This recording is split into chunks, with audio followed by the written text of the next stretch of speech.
farmland. No spring escapes the demands of agriculture, which accounts for 70% of humanity's water consumption. In nature, everything is linked. The expansion of cultivated land and single-crop farming encouraged the development of parasites. Pesticides, another gift of the petrochemical revolution, exterminated them. Bad harvests and famine became a distant memory. The biggest headache now was what to do with the surpluses engendered by modern agriculture.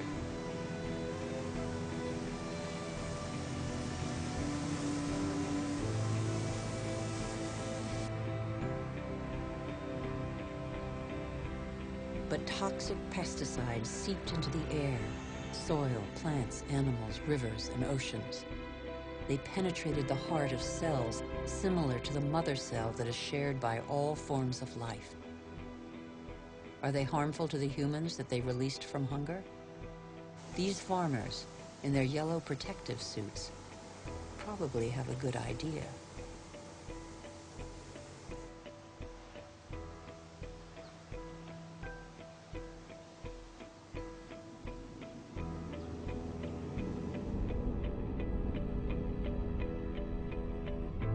The new agriculture abolished the dependence on soils and seasons.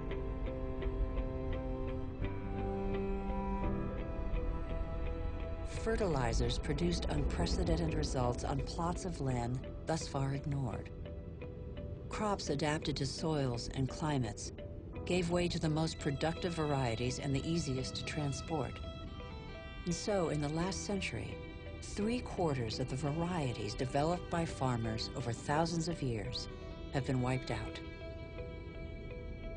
As far as the eye can see, fertilizer below, plastic on top, the greenhouses of Almeria in Spain are Europe's vegetable garden. A city of uniformly sized vegetables waits every day for the hundreds of trucks that will take them to the continent's supermarkets. The more a country develops, the more meat its inhabitants consume. How can growing worldwide demand be satisfied without recourse to concentration camp-style cattle farms?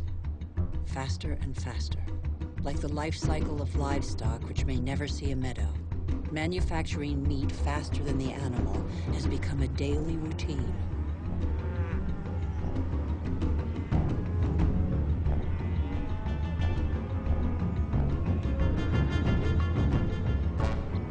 In these vast food lots trampled by millions of cattle, not a blade of grass grows. A fleet of trucks from every corner of the country brings in tons of grain, soy meal, and protein-rich granules that will become tons of meat.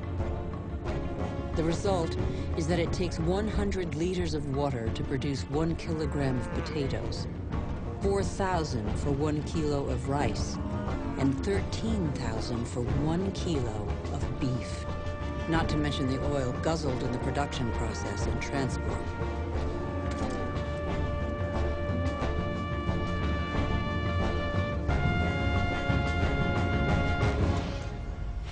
Our agriculture has become oil-powered.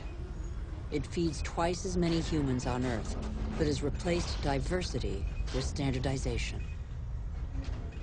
It has offered many of us comforts we could only dream of, but it makes our way of life totally dependent on oil. This is the new measure of time. Our world's clock now beats to the rhythm of these indefatigable machines tapping into the pocket of sunlight. Their regularity reassures us. The tiniest hiccup throws us into disarray. The whole planet is attentive to these metronomes of our hopes and illusions. The same hopes and illusions that proliferate along with our needs, increasingly insatiable desires and profligacy. We know that the end of cheap oil is imminent, but we refuse to believe it.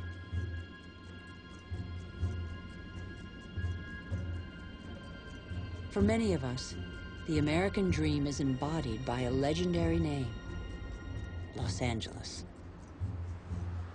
In this city that stretches over 100 kilometers, the number of cars is almost equal to the number of inhabitants.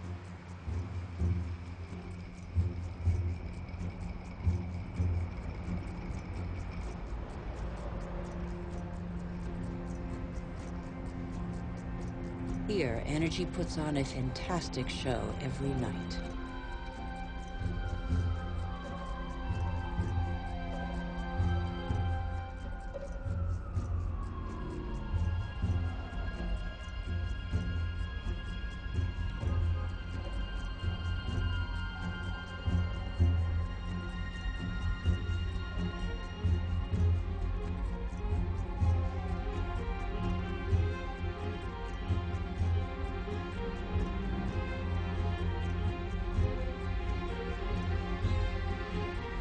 The days seem to be no more than the pale reflection of nights that turn the city into a starry sky. Faster and faster. Distances are no longer counted in miles, but in minutes. The automobile shapes new suburbs where every home is a castle, a safe distance from the asphyxiated city centers, and where neat rows of houses huddle round dead-end streets. The model of a lucky few countries has become a universal dream preached by televisions all over the world.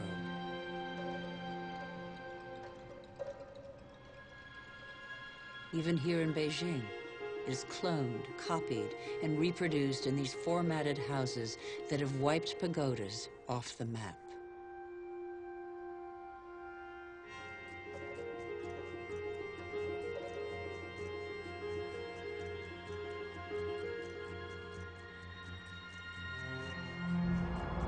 The automobile has become the symbol of comfort and progress. If this model were followed by every society, the planet wouldn't have 900 million vehicles as it does today, but 5 billion.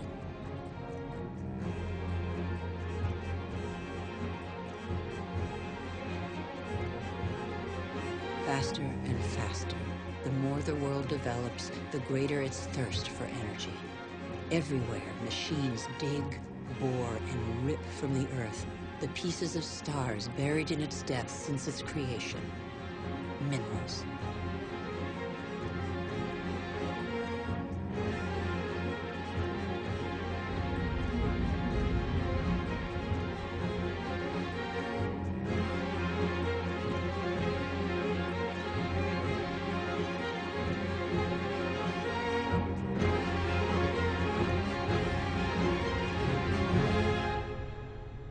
In the next 20 years, more ore will be extracted from the earth than in the whole of humanity's history.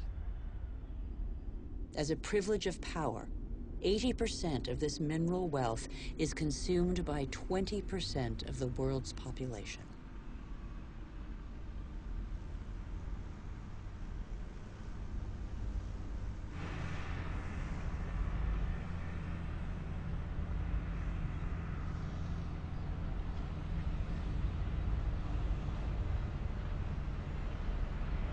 Before the end of this century, excessive mining will have exhausted nearly all the planet's reserves.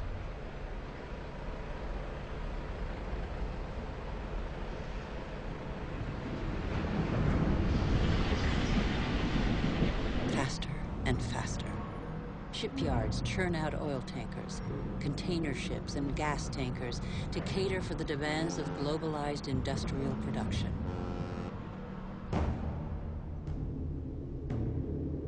Most consumer goods travel thousands of kilometers from the country of production to the country of consumption. Since 1950, the volume of international trade has increased 20 times over.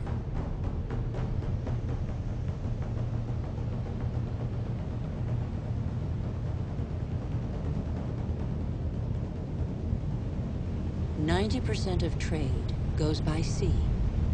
500 million containers are transported every year, headed for the world's major hubs of consumption, such as Dubai. Dubai is one of the biggest construction sites in the world. a country where the impossible becomes possible, building artificial islands in the sea, for example.